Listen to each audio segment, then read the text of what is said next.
respect my opinion. I'm gonna respect yours. Uh, some things we can't talk about. We can't talk about ongoing criminal investigations. But we're here this afternoon to talk. So the floor is wide open. We have 4 topics that we want to hit. But if you have something else that you want to talk about, feel free. We can hit it. But like I said, we just want to engage, solve some problems, and see what we can do extra to help the community. So our topics today: police interaction, traffic stops, and how to handle misconduct; back to school safety, speeding in school zones, neighborhoods, traffic; sex and human trafficking; and CIT and mental health.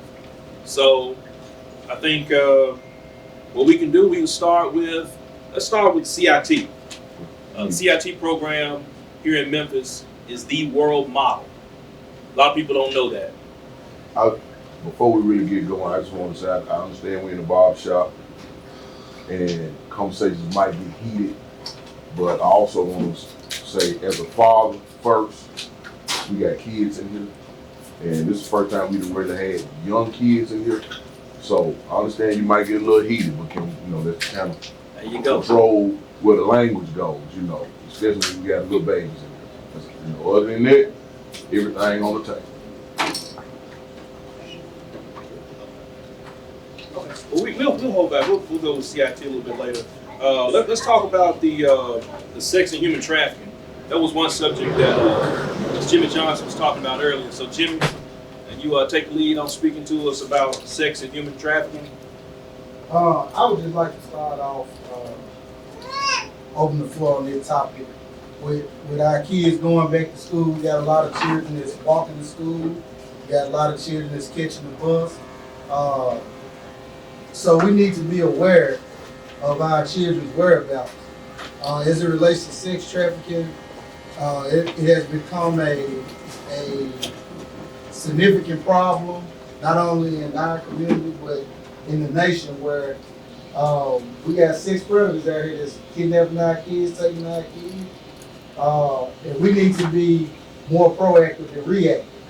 Know where your kids' whereabouts are. A lot of our children, we buy cell phones, tablets for them. They got access to social media. How many of us as parents are actually monitoring what they're doing on social media? TikTok, Snapchat, Facebook, Instagram. It's funny. I spoke to some kids at Bert Ferguson. And I was able to get this teenager's phone, and I was able to track her whereabouts. I could tell her every day where she was at a certain time, just by off her Snapchat. Because she pinned her location. Every morning she waking up, she said she got her location pinned, where her house is, what time she getting to Bert Ferguson for summer camp, what time my mom picking her up. I could tell her what kind of car her mom drove. And if I was a sex predator, guess what? That's easy access. That's easy access. Easy. So we need to be more aware of the activity that's going on with our children. We say we want to give our children privacy. Ain't no such thing as privacy. Ain't no such thing as privacy. And it's just not little girls. We assume that it's just girls they want. They want boys too. And they not using kids just for sex trafficking purposes. They using them for basically business service. They have them out here working in these sweatshops overseas. So I challenge you as parents and as adults to be more vigilant. And again, be noticed. Be noticed.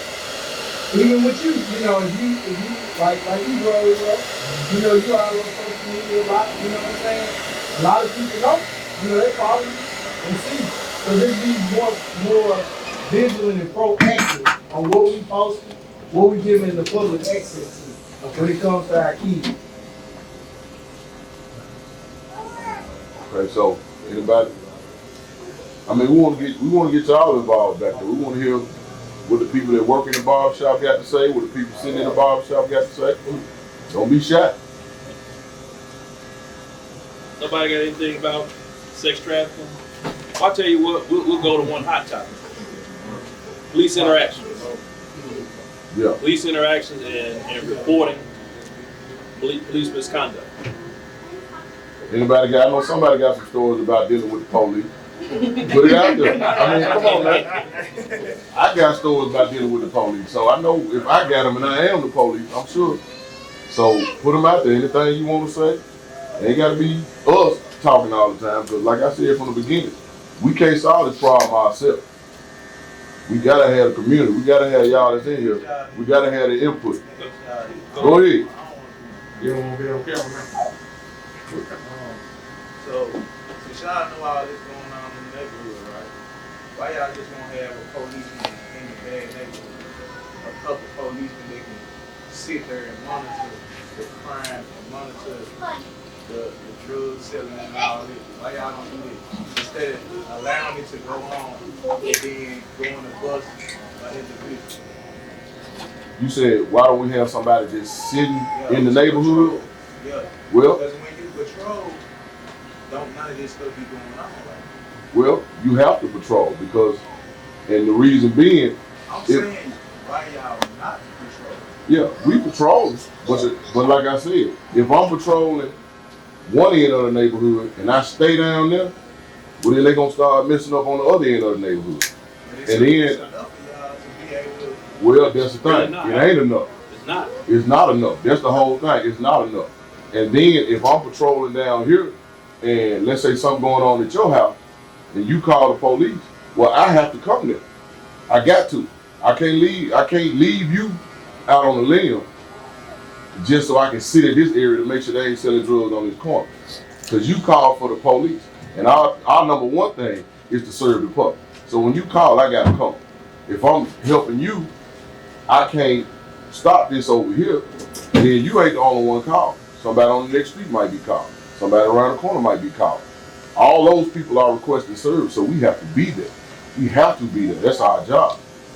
So we can't have somebody just, you sit at this corner all day and don't do nothing else. That's counterproductive. Because the people that's out there doing the crime, we might think they not intelligent, but they smart enough to know if he's sitting here all day, I can go over here and do what I need to do. So why y'all let policemen put drugs and guns and all the, and I heard Well, I mean, you got some babies sitting next to you, but why we let police do what? put guns and drugs in the neighborhood, in the black neighborhood. Why we let them do it? We don't let them do it.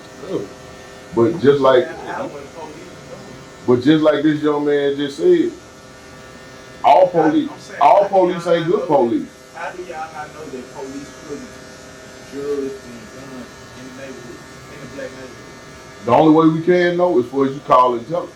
Because they ain't gonna tell us they doing it. If you commit the crime, you ain't gonna call the police and tell them you doing it, all right? People know here. Nah, But that's a Let me get on misconception. this topic a little bit. So, I'm gonna give you a prime example when you talk about officers in these neighborhoods. So I patrol from West Frazier, which is the Millington exit, and my west boundary is gonna be Danny Thomas. East is gonna be the interstate, and I go all the way down to North Parkway. How many officers do you think between 2 p.m. and 10 p.m. is in that area? Probably not there. How many? Two. There's only so many of us, for a specific time. We got 3 different shifts that run, so there's 2 per shift. And so there's there's 4 parts to policing. You got the education, you got the presence, you got the proactivity, and then you got the enforcement. Presence alone will make criminals not want to commit crimes in that area because they don't get caught, right? So then there's an education standpoint where we go to schools, we talk to people, and we have these type of conversations, right? So then we got the proactive piece of it where we make traffic stops. We go to hot spots, which is, we do a lot of policing based on data. So we're very modern when it comes to like data where stuff is going on at, whether it be thefts, murders, shootings, and we deploy officers in those areas specifically. And so we enforce in those areas where we're proactive. And so a lot of what you're talking about, if we could do, we call that private security. So like the stores will call us all day, every day saying, hey, we got these homeless people on our parking lot. Can y'all sit up here and make sure they don't come up here? We can come up there and ride through, but we can't sit there for, through 2 or 3 hours because we're neglecting the rest of our ward is what we call it, which is the area where we patrol. And so we try to do everything. So we try to be present. We try to be educational, where me personally, I get out of my patrol car every shift and I interact with somebody, whether it be a child, a parent, the store clerk owner on the corner store, somebody. And then I'm proactive, which means I'm going to get out there and I'm going to look for criminal activity, criminal behavior. I'm going to look for the people who are selling dope, to the kids who are out there doing stuff that they shouldn't be doing, the shooting up houses, the murders, all that ties into the same.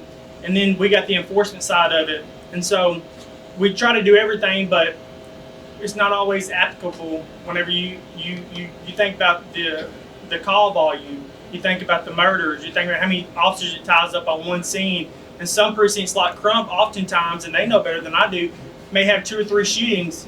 When you only have 12 or 14, 15 officers, it's hard. It's very hard to be seen to deal with the scenes. And then you got, you want people, people want us to be out there in these stores and they want us to be interactive. But it's hard to be everywhere at one time.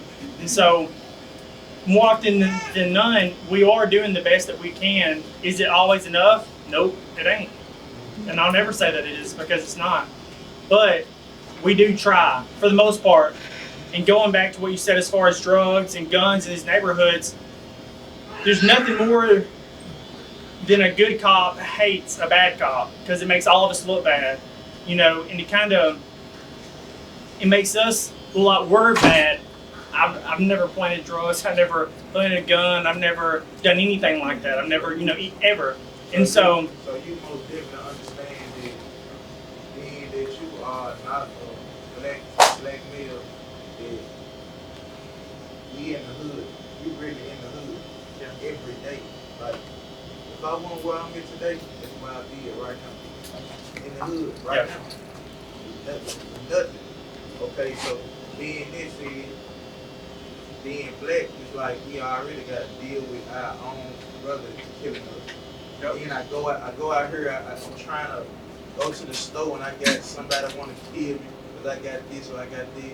Then I'm riding down the road, you pulling me over for no reason, then you want to kill me.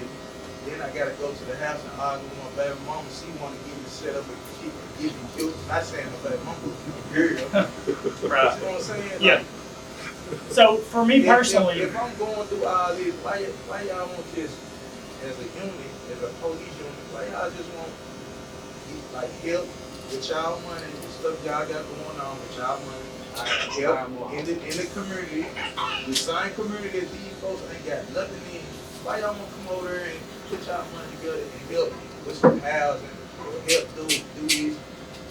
yeah. Okay, so on that, as far as putting money together, the money, first of all, any money that comes from the city, it has to come from above our pay grade. It has to be approved, not from us, but you got city council, you got mayor, all that money, you got command staff, all this stuff has to be approved. Now, what we do, and this is not the only organization that does it. You got another organization called Cops. They go out, they do stuff in the community all the time. If you go online, you can see what we do stuff in the community all the time, but there's only so much we can do, because what you have to understand, everybody in here, all these officers in here, we got families, we got kids. Like I said, I'm a father, I'm a coach, I'm a mentor, so I can't spend 23 hours out of a 24-hour day at work. Sometimes I wish I could, but I can't. So a lot of it is demographics. A lot of it is the money coming down from the top. But like I said earlier, we can't do it by ourselves. It takes the whole community. We can try to get it started. We can try to start the grassroots, but it takes the whole community. So when we go into these communities and get stuff started, then the community got to pick it up and keep it going, like neighborhood watch. A lot of communities, once you get started with a neighborhood watch, they pick it up. That helps the neighborhood. men in the neighborhood stepping up and coming out and being men and taking care of their neighborhood and not waiting on somebody else to do it. You know what I'm saying? Because like you said, you in that neighborhood every day. I might just work there for 8 hours, or I might stay over and have to work a little longer, but you in that neighborhood every day. So I don't know what's going on in that neighborhood till I come to work. But you know what's going on every day. And you got a phone, I see it in your hand. Pick up the phone. Let somebody know, because if you don't say nothing, how we gonna know? Nothing gets done. See, that's a misconception. Y'all think we already know stuff. Until you come to work. Let me ask you this. Go ahead. Alright, you say y'all need to know. But it's like the little rapper dude that killed the other day. You know what I mean?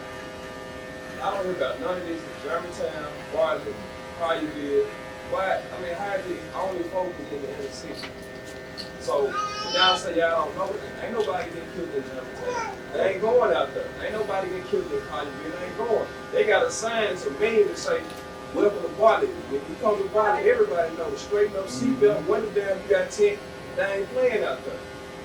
The same things will be applied in the city, but they don't care about the city. Can I Well, ask you a it's question? up. Can I ask you a Hold on, question? let this young man answer this. I'm gonna tell you, I worked for Barber for 4 years, right? And it's nothing that the police are doing different than the way the mindset of the citizens that come into Barber think. Let me ask you this. When you ride past the Memphis police officer and your music up, do you turn it down?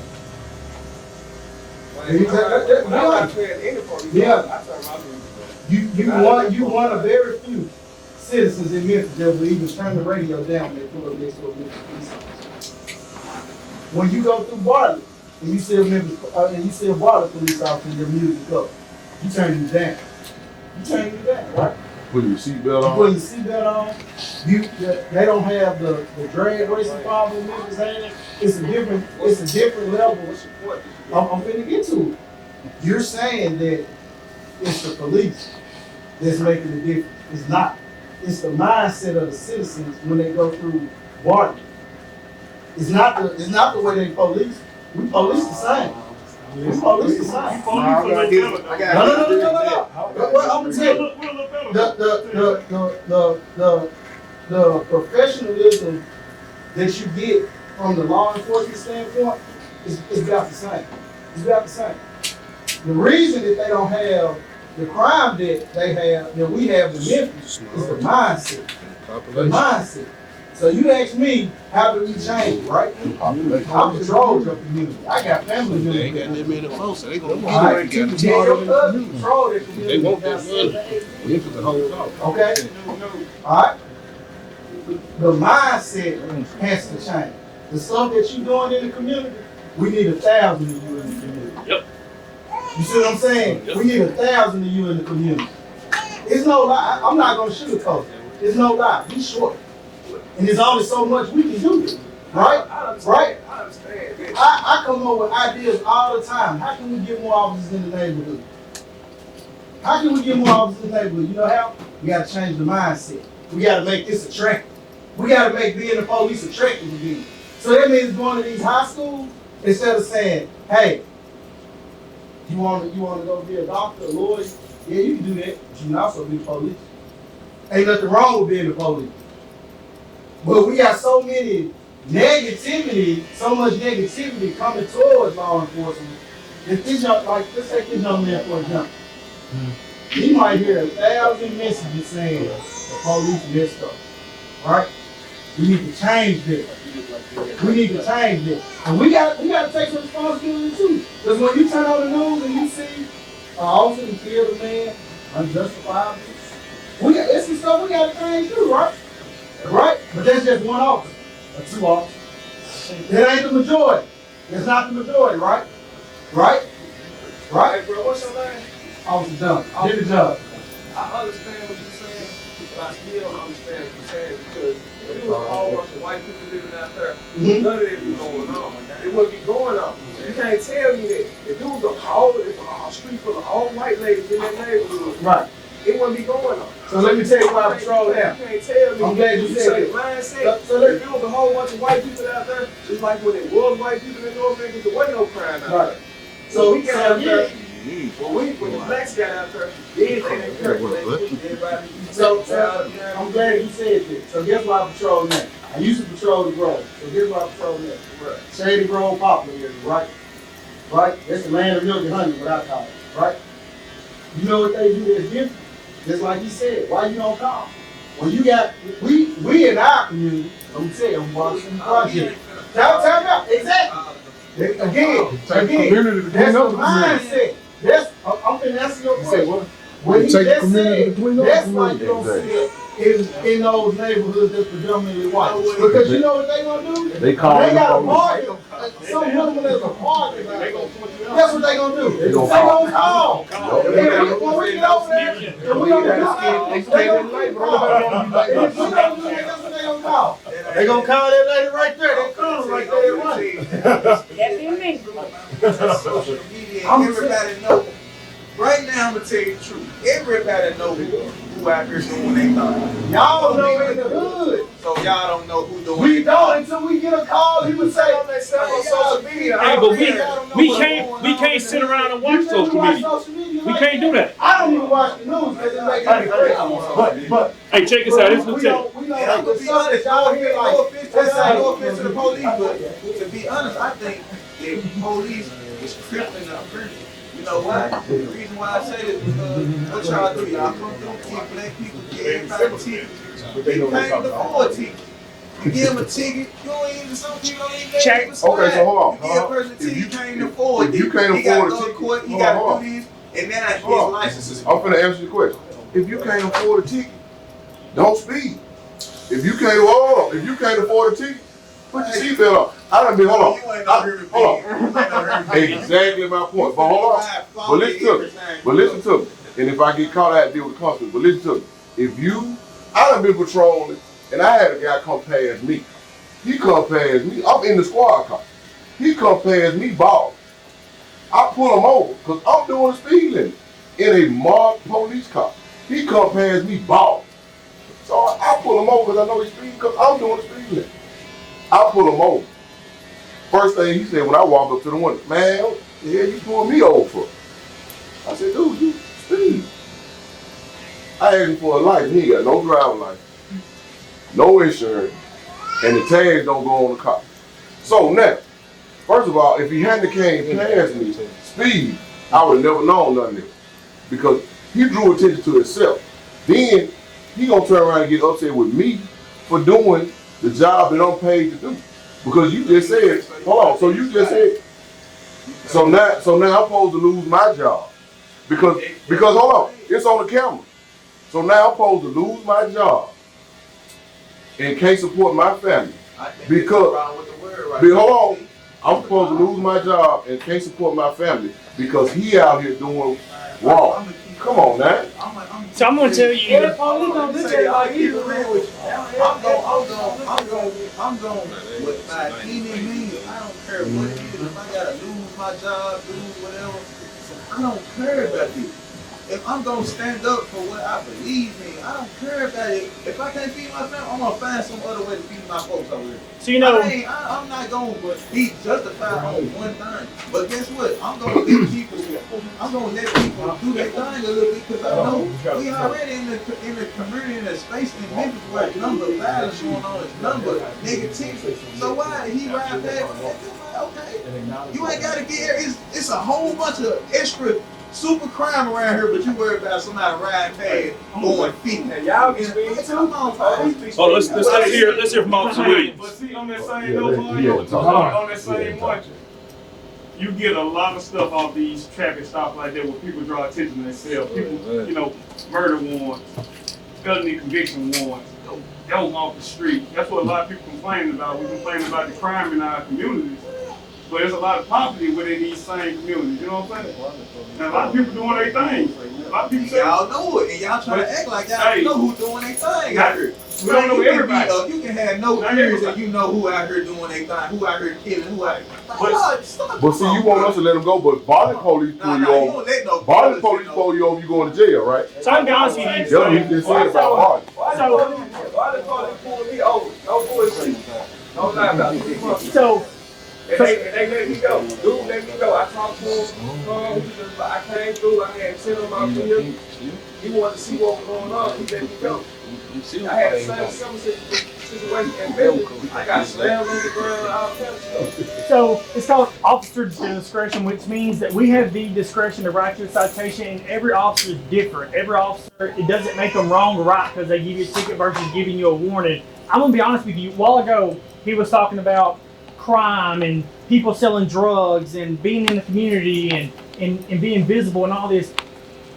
I'm not naive to sit here and say that we're going to be tough on drug dealers, murders, all these super high crime that you're talking about, and not have a jail full of inmates down there. You can't want us to be in your neighborhood and clean it up and not pull people over, because 9 times out of 10, people out here that are out here selling drugs and stuff, how do you think drugs get from one point to another?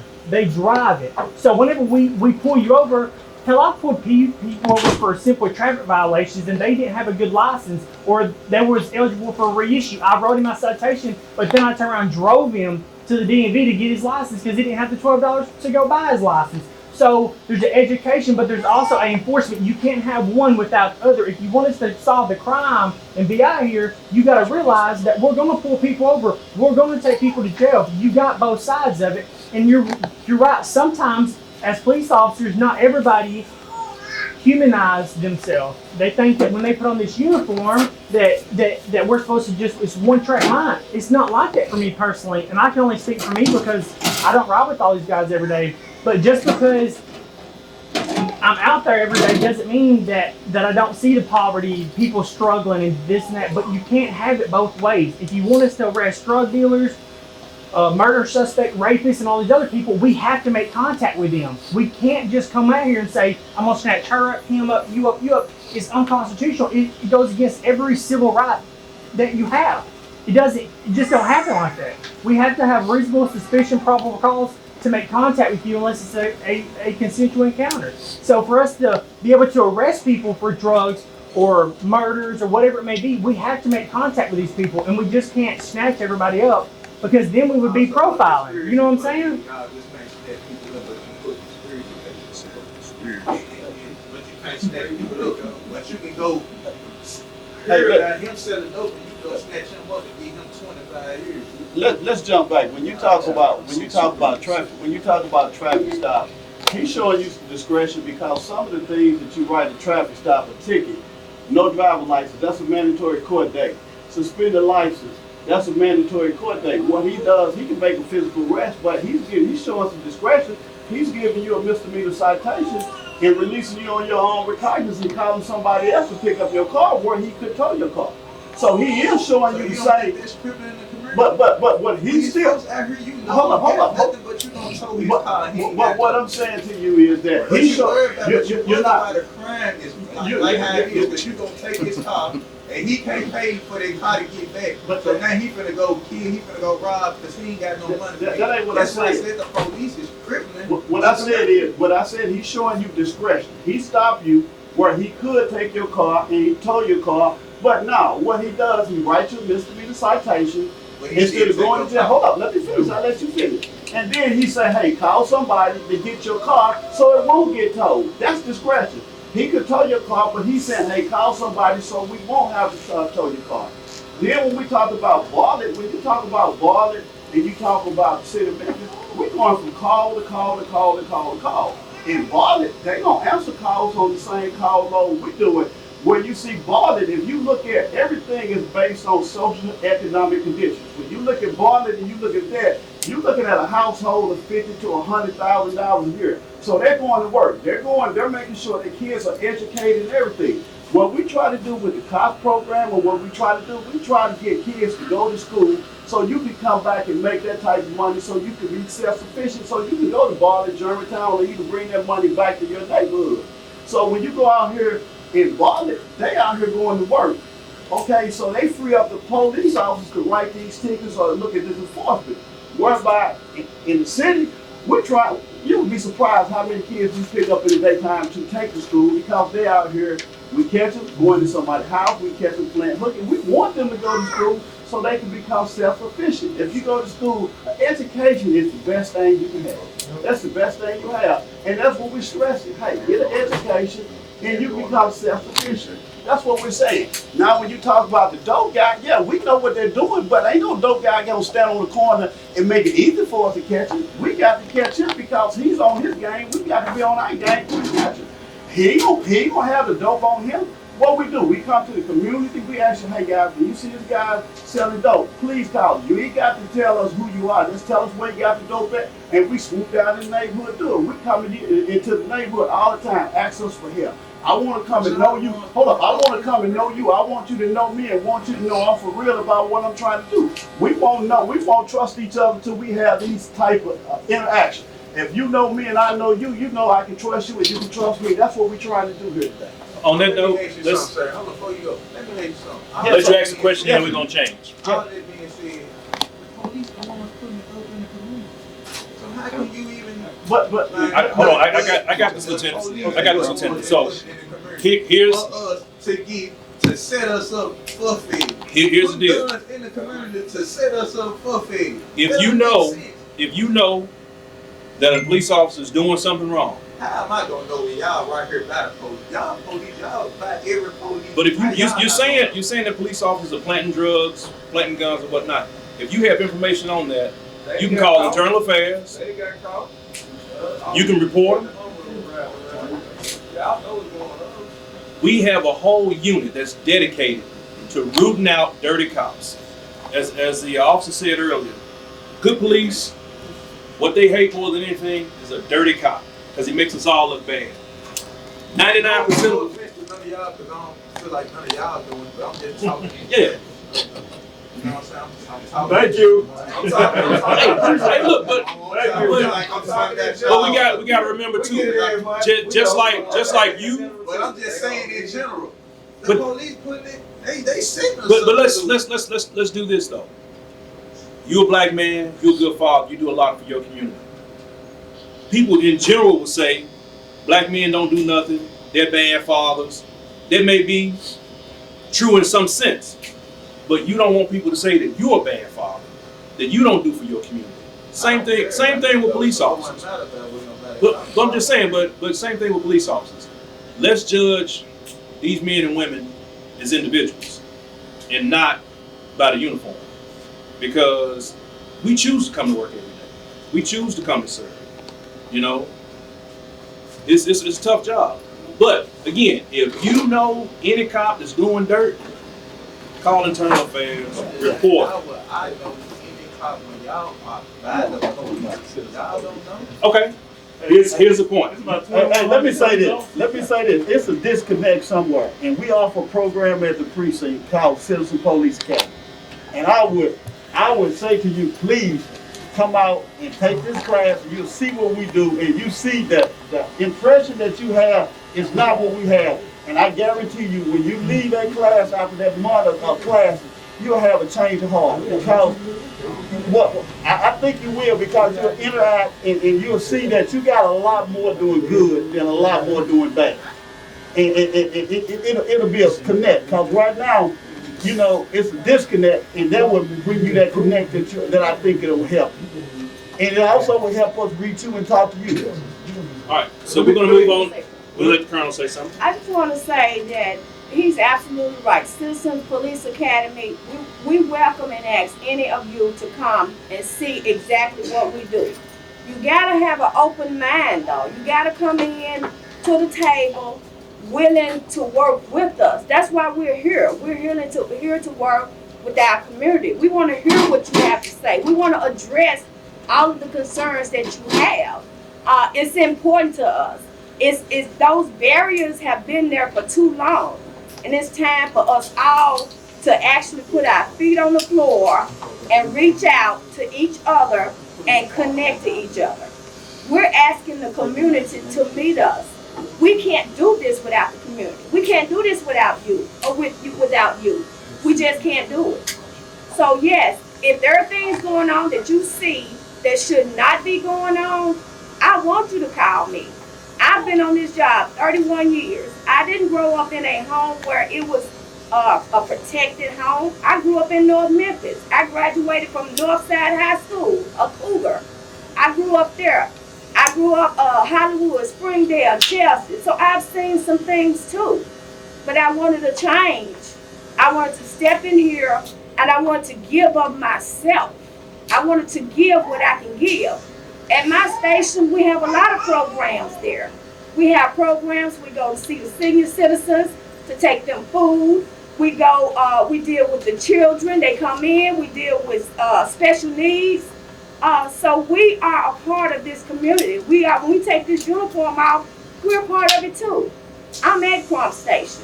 If there are some things going on that officers are doing, I want to hear about it. I want you to call me and tell me about it. We're going to investigate it because it's a blemish on me and every officer in this room that have struggled to get where we are today. And I'm inviting everybody to come in and apply to be to go through the Citizens Police Academy. It's a very good program, and you will see some of the things that we see. But you gotta have an open mind. So the next thing we're going to go to is CIT and mental health. Lieutenant Davis, to be able to tell us and let the people know exactly what we do with our CIT program. CIT is our crisis intervention team, and I've been on it for a while now, and it's part of the hostage negotiation as well, and I do that also. And what it is that when we have, people in the community that's going through mental issues, we all have something that we're dealing with, some kind of things that's just overbearing, at least we feel like it is anyway. But it's nothing that should cause you to want to harm yourself and things like that. So what we do is we end up doing what we call emergency commitment, which is 336401. And that's the code for it. And what we end up doing is transporting down to Lakeside. It's not a lockup like you go to jail. It doesn't show up on your record like you're going to jail. It's just that you had a mental thing that's going on with you. You needed some help at the time. So either you or a family member call the police. We make the scene and we'll transport right down to Lakeside. Well, Lakeside, we got one on Brunswick, and then we have Court that we go to as well. So once we transport that, the doctors will do a mental evaluation. If they need to put you on meds, they put you on meds. If they don't, they just do the evaluation and say you might want to go just talk to someone once a week, once a month, or whatever. And they do evaluations to help you guys out. And this way, you don't end up doing that permanent thing for something temporary. And what I mean by that, we have people a lot of times, even on the police department, commit suicide because they have nobody to go to. So if you got that outlet to go to, maybe we could stop you from doing that permanent end to just a temporary problem and help you out with that. So that's kind of how the CIT program works. And Memphis, I came from Norfolk, Virginia, and I was a police there before I came to Memphis, and we didn't have a program like that. We just had to deal with it. The good thing about CIT, we're specially trained and we go to classes for it, and it make you more equipped and able to deal with it and understand the difference of bipolar, schizophrenic, paranoia. And we just didn't have that outlet as a police officer in Norfolk, Virginia. But here, Memphis does a great job at doing it, and these other cities that mock Memphis because of the CIT program. And like I said, it's nothing to be embarrassed about because I'm sure some of you guys watched the Olympics. And we got Simone Biles going through some things, Naomi Osaka going through some things. So you just never know. And these people are millionaires, so money don't always make you happy. I know it's kind of easy to say that, but it's the truth. And you see it in different people. And for you guys who like football and fans like that, I'm pretty sure y'all know like Deion Sanders back in the day. He ran this car off the cliff because he was going through some mental things. So don't believe that you are no different than anybody else. We have police go through the same stuff. That might have been part of it, but that don't help you either, don't judge it. So when you already got issues, and then you throw alcohol in it, drugs in it, it makes your decision that much worse. So at least somebody's familiar with what I was talking about with Deion, and a lot of people didn't know that, but he tried to kill himself. So there's things that we have in Memphis that's amazing. Like I say, I'm not from here. I'm actually from Louisiana, and we don't have anything like this in Baton Rouge either.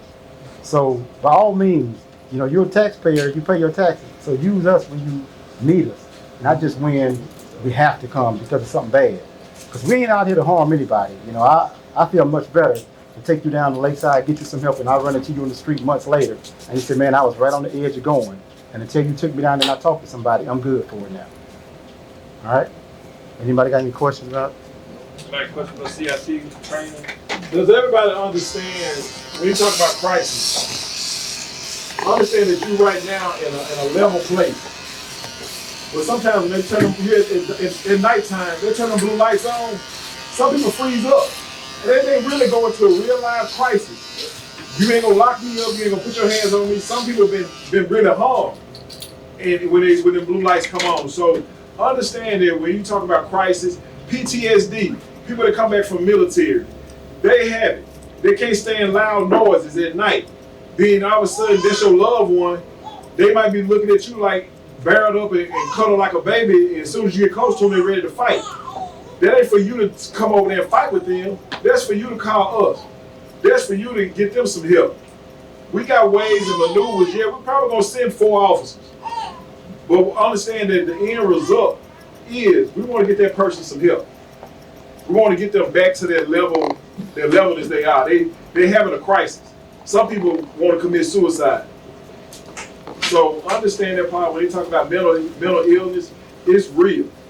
PTSD, schizophrenia, some of this stuff is hereditary. Some people don't get it until they get it out of high school. Some people don't get it until they get in college. Some people don't get it until they go through a real life traumatic situation. You know, because we all probably got some stories to tell about somebody that didn't even know they had it, and all of a sudden, automatically the police can kind of detect it because they acted out of character. Somebody sitting in the car, the blue lights come on, you look over at them in the steering wheel, and they froze up. They won't turn, they won't look, and you look at them like, what's wrong with you? It's just a police car. So that person might be going through. Nashville had one where the guy came out with some knives. And it's a deadly force, but understand that person was going through a crisis. So there's nothing wrong with getting some help for your friend or somebody, your loved one, the person next to you. I'm saying, in this area, walking up and down the street. Let me say something real quick. Let me say, bro. I just want to say, I appreciate everybody coming out. I appreciate the officers and everybody coming out, trying to connect the community with the police, which is a good thing, I want to say. But I want to say that the police officers, when y'all come, try to be a little bit more on the offensive, well, I don't want to say offensive, but receptive side, right, and kind of listen a little bit more, right, instead of being so defensive. I think Grove had a real good point, what he was saying about being, and now I'm talking again a little nervous, but he was saying like being more compassionate with the community, and that's really what we need.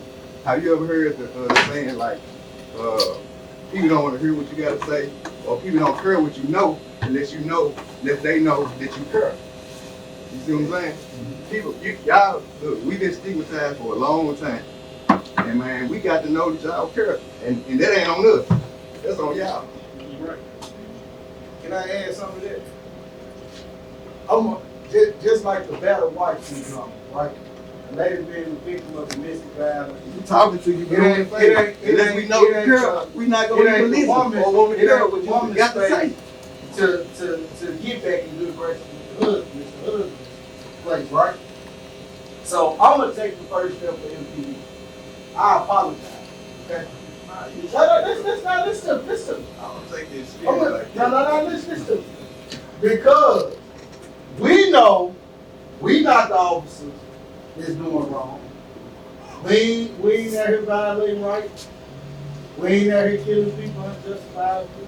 That's not us, right? But somebody did that represent us. So we apologize.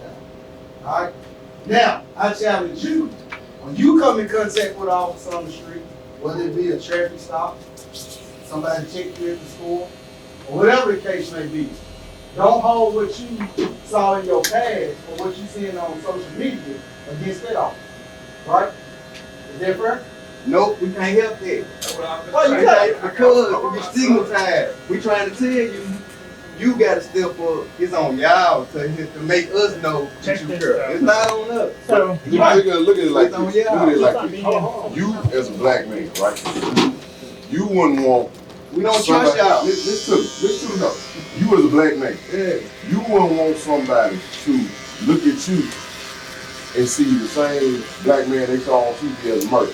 Because black men have been doing that. But we've been dealing with it. They don't make it right. Don't want, but we've been dealing with it all our life. Right. When you see somebody come walking up the sidewalk and they see you coming and they clutch their purse and go across the street. That's real life. Exactly. But they don't make it right. And that's what we're trying to get past. The same way black men have been trying to get past it for generations. The same way you don't want somebody to look at you. I have never been to Minneapolis. I have never been to Minneapolis. I have never been a white police officer in Minneapolis. But that white police officer in Minneapolis, yeah, he did something real wrong. He did something real wrong. But that ain't me. And please don't judge me off of what he did. Look at me as an individual the same way you want somebody. Now we talking about something. Now check this out. Let me tell him this though. But you still, I like you as a person, bro, and I respect you. But you want to do stuff for your family. You scared to lose your. See, that's what I'm gonna say. So for me to talk to you, it's like, come on, like. It's like you scared. Alright, somebody selling dope in the hood. You can't come through. You know he's selling dope. You can't pull up on him and be like, bro, come here, let me talk to you. And not lock him up. Like what you doing is wrong. I've done that plenty of times. I've done that plenty of times. That's something I've done plenty of times. Like you say that, but it's 1,000 other folks out here. You know bro right here got a gun. You know what he about. Pull him up. Hey bro, come here, let me. You need to cut that out. I do that every day. We talk about skin in the game. I do that every day. But you know what's the great equalizer in all of this? The body-worn cameras. Exactly. That camera on the chest. Yep. So the citizens ask for them. Taking them out. Say it again. I understand what you're talking about. What you're saying about when I come there, you're looking for some compassion. You're looking for somebody that can relate to you. Once I come there, and that's what I'm saying. Once I get there and I take the police stuff off and talk to you and say, brother, I'm here to help. Let's talk. You see what I'm saying? I know what you're saying. What you're saying. Show you some general concern. And then have a dialogue with you, what's going on. Let you say what you got to say and have an interaction. That's what you're looking for, to show some compassion. When we talk about having skin in the game, though, I'm talking about that's the starting point. Every officer that is here, to my knowledge, is not getting paid for being here. When you talk about skin in the game, my son has a ball game tonight, and I missed his ball game because I thought this meeting was more important. You know what I'm saying? We ain't getting paid for being here, so we are trying. We are stepping up, saying, "Hey, we know that there's conversations that need." Hear me out, though. Hear me out, though. Look, we are here stepping up, saying, "Look, there are conversations that need to be had that we know need to be had, but that's why we all volunteer our time." I'm not getting paid for this. I work day shift. I mean, I got off today like 2:30, you know what I'm saying? So I'm here because I know there's conversations that need to be had that are important. And so when you say that you need to feel like that we care, I do care. I partner with local doctors that provide basketball goals for kids in my area. They did a news story on me last year that was 5 minutes because how much I do in my area. So I do care, like genuinely, I do care. And so, for a prime example, back in March, me and my partner was shot at on a traffic stop. That's Chief Hardy. Chief Hardy's like third or fourth over all of MPD. He came out to my shooting where I got shot at for no reason. Somebody came out from behind a house and shot at me and my partner 4 times with the AR. I don't know why. I didn't do anything to anybody. I didn't have my gun out. At what point? But that just goes to show you, I don't let stuff like that deter me from being here, because even me being here as a white officer is hard. You know what I'm saying? Because there's so much that's happened around the United States that it's hard, you know. But I feel like it's important that we need to step up. We need more officers to come and have these hard conversations that people don't want to have. And so when you talk about skin in the game, I can't speak, but me personally, but I feel like I do have skin in the game because I make time to come to these meetings. I make time to interact with people in my community. I partner with people to try to make, you know, Memphis better. But we can't do it alone. But you also have to realize that we are trying, that we are here having this conversation because we want to have it. I don't have no camera on me. I don't know about YouTube and all that. I'm here because I want to be here because I feel like that it's important. So I know, like, with me, what's crazy with me, I see a lot of blacks in here, white men in here. I'm cutting them, so I just get to the point. Y'all got to do the Y'all have to prepare. Y'all do just like I just gave my son a car, and I got to prepare for the streets and the police. You don't think we do the same thing? We do the same thing. But y'all got partners, y'all can't get pulled over. Hey. No. Let me say This ain't that. This ain't that. What's your name? Matthew. Yeah. Okay, I'm Officer Count. So see what happens is you get pulled over, you play that name game. If you go back and say, hey man, I was counting my brother, again, that's Officer Johnson, that's my cousin. Again, you throw some names out there, whether you doing a crime or not. They're gonna treat you with professionalism. Now, if you're wrong, you're wrong. Right. Crime is being broken. It's wrong, it's wrong. You're speaking your teeth, but you gonna be treated fairly. Hey, what's your name? Mario. I'm Officer Campbell. I understand this. I brought food. Please, hey, don't let them deter you from going back there to get it. I'm moving out the way. All y'all saying, you don't care about, like, I'm not gonna get mad at you for how you feel and not want to go back there and give me nothing. I'm not that type of person. But what I am saying is y'all like people in the community. And I say that because y'all write people tickets. People cannot afford to pay tickets. You don't pull them over anyway. People out here selling dope.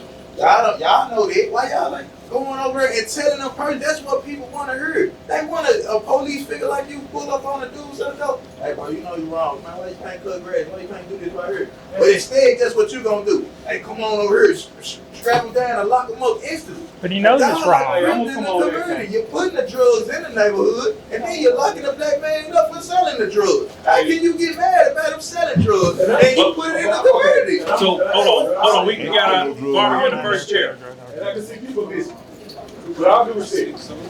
People listen. I want everybody to hear. Thank you. Man, Chris, We going across the seas and it's over there. I'm saying we going from overseas and Whether they got going drug trafficking or not. I appreciate you, man. Whether they got drug trafficking or not. Gang, drug trafficking, fiend, everybody. It's a big. You go there and tell the man how to take don't sell dope. You I'm saying like that. I'm saying go talk to him. You don't gotta lock him up. You don't gotta snatch him up and lock him up. You can go talk to him. You can't pull. You got the audacity to pull up and pull him over quick. You can't pull him over. You see him driving, or you know y'all can act and play this dumb game like y'all don't know what's going on. But this is Memphis, bro. I know everything, and I'm sure you know everything. While y'all trying to play this game like y'all don't know what's up. Like y'all don't know what bro doing, y'all don't know what bro doing. Come on, man, this internet and everything going on. We know what's going on. We ain't gonna play this game like we don't know what's going on for these cameras, bro. We know what's going on. Everybody do. But if you know what's going on, go ahead, right here. like you said. Okay, so we need more than me. It's more than me in here right now. Y'all ain't know what y'all. Come on. And if you know More of me. If y'all know that we need more of me. Why it ain't more of me? Why is it all these folks sitting up in here? It ain't more of me. Hey, Mario, That's what I'm trying to understand. When you tell him or anybody from the head up here, when you tell her, who is the head? This is Colonel Jackson. But if he know it, Colonel Jackson, precinct right over here. 949 if he's mad about it, I do. See, hold on. I heard him say, if I know anything, why I won't call the police. He's saying, well, if I know it, okay, that's still defeat the person. I call the police. I don't want nobody to get locked up. I want you to go talk to them because they listen to me. If I go tell them, hey, bro, don't do this. You know, if I heard that when I was growing up, a police came to me, hey, man, you don't need to be in no gang, bro. You need to do this, you need to do that. Become a policeman. Be a policeman. You know, I be looking like that. We don't hear it. We don't hear nothing. You know, we see right here. I see bro right here setting up. Yo, what I'm gonna go exactly what you doing. I see him right here. She needs to get off the door. I'm gonna be throwing the brakes up. Ain't no police coming through and telling nobody nothing. They gonna pull up and pull you over and get on your way. I take the man when everybody wants to be out. No, I ain't saying Yeah, I do. And not just like people you know what I'm saying? In conversation. We go to school, man. I go to school.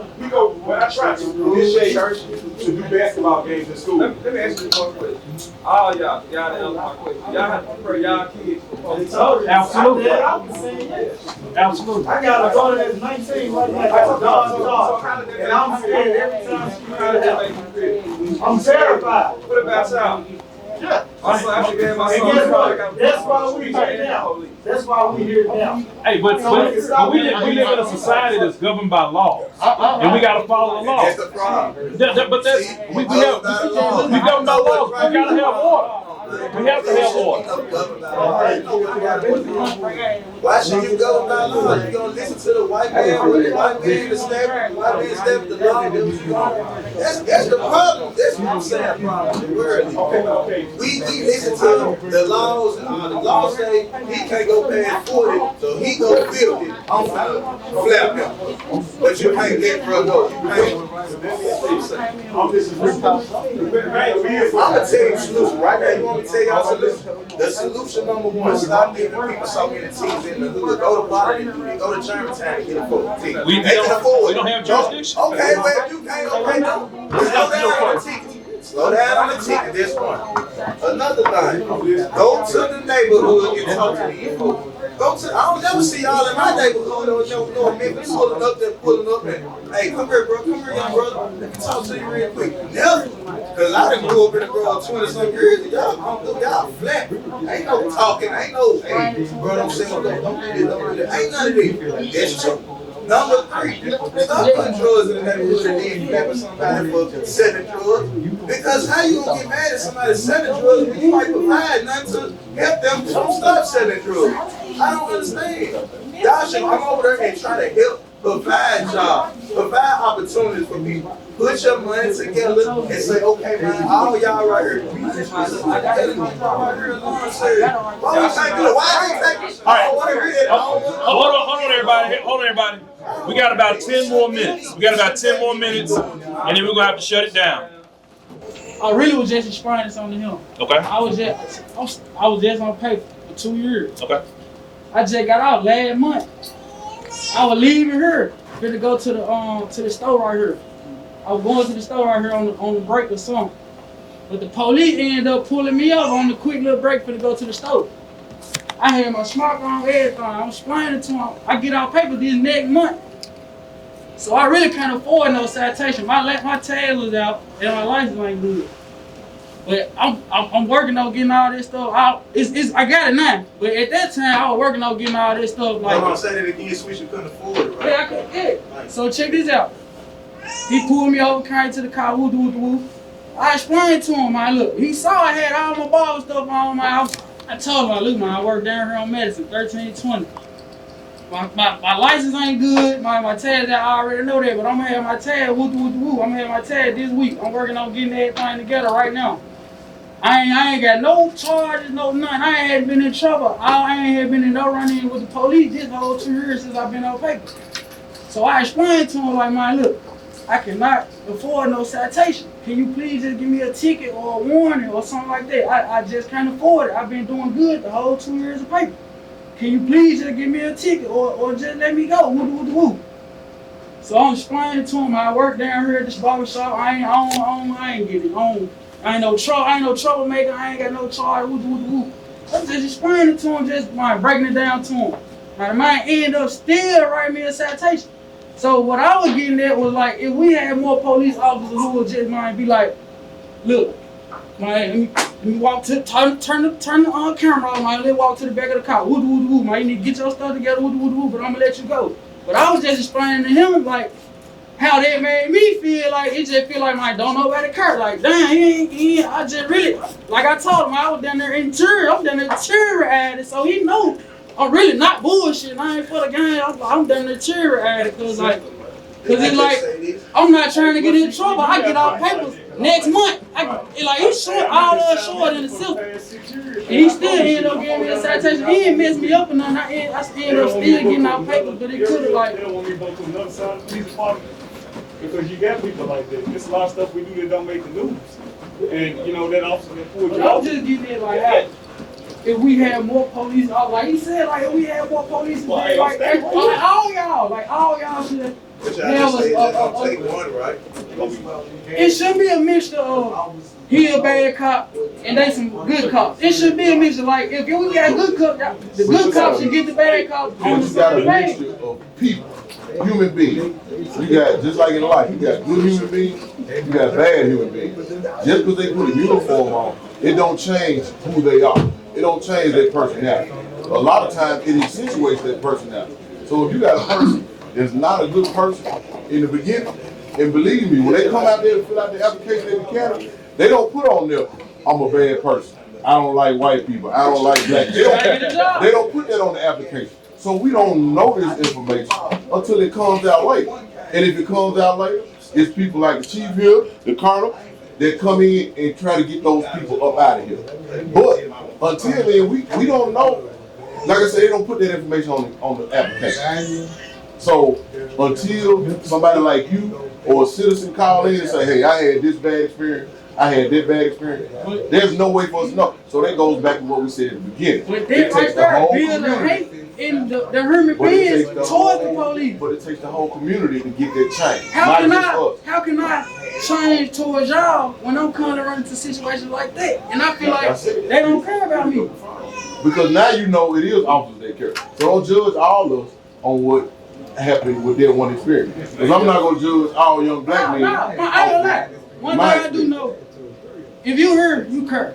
Trust me. If you out there patrolling and you don't care about this meeting, you don't really care. That's why I know, like, the folks who here took that time off, I know y'all care. So it's not written towards y'all. We will say this too. There's some people who wanted to come today, but they couldn't because they have to patrol.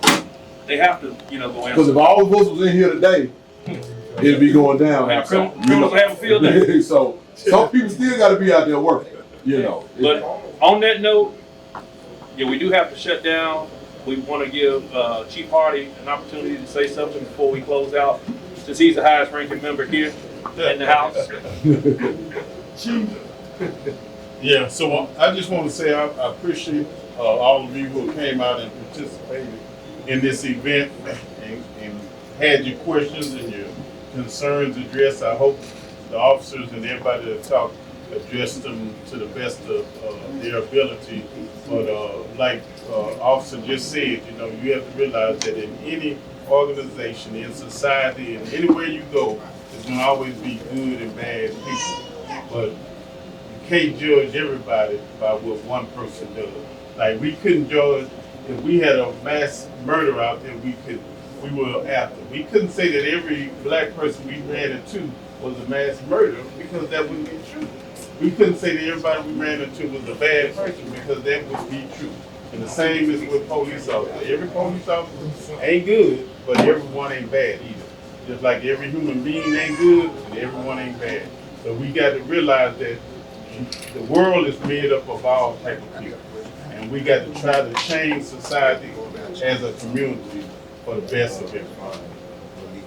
Thank you, Chief, for that. And again, we want to just let everybody know, just because we do have to leave, that does not mean that the officers don't care. But some of us have to get back to work. Some of us have to go pick up our children. Some of us have to go see the baby's baseball game. But just know, we do care. And if you guys witness or if you know an officer who is doing something that's contrary to the law, there is an avenue to root that bad cop out. We want you to go to Internal Affairs and report that person because they're not helping us serve the community. They're not helping us serve the community.